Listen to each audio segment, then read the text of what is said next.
जय श्री महाकाल दोस्तों, मेरे स्पिरिचुअल राज चैनल में आपका स्वागत है। आज से मैं आपको तंत्र मंत्र जगत की बारीकियों से अवगत कराता हूँ।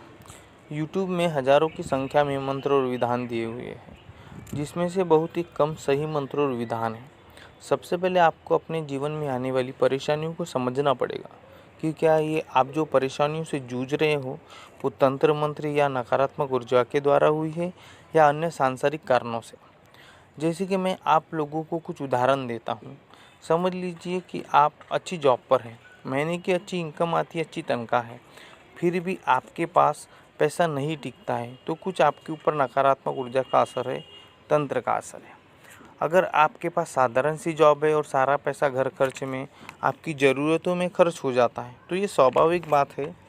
इसका मतलब ये होता है कि आपके ऊपर तंत्र नहीं हुआ है।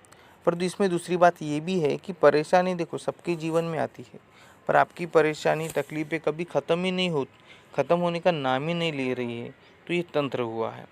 बहुत से मुद्दे हैं, सारी बातें बताते बताते बहुत समय हो जाएगा।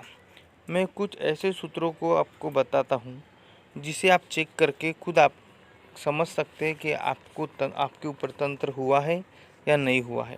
पहला प्रयोग इस प्रकार है। सबसे पहले आप एक काम कीजिए, एक मेहंदी का कोन लीजिए। मेहंदी का कोन लेने के बाद उसके ऊपर ओम नमः शिवाय ऐसा 7 बार मंत्र पढ़ के अभिमंत्रित कीजिए उस कोन को। उसके बाद वो कोन से अपनी हथेलियों पर वो मेहंदी रचाइए। मेहंदी सिर्फ उंगलियों पर नहीं रचना चाहिए, बाकी पूरी हथेली पर रचना चाहिए, उंगलियां छोड़कर। उसके बाद उसको 30 मिनट तक आपको रखना है। रखने के बाद 30 मिनट के बाद उसको आपको अच्छे से धो लेना है।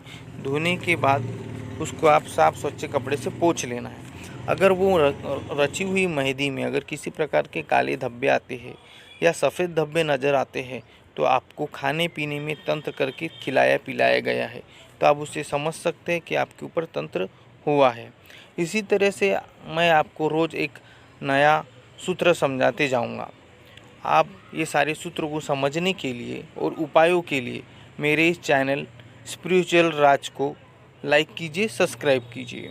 धन्यवाद। जय श्री महाकाल।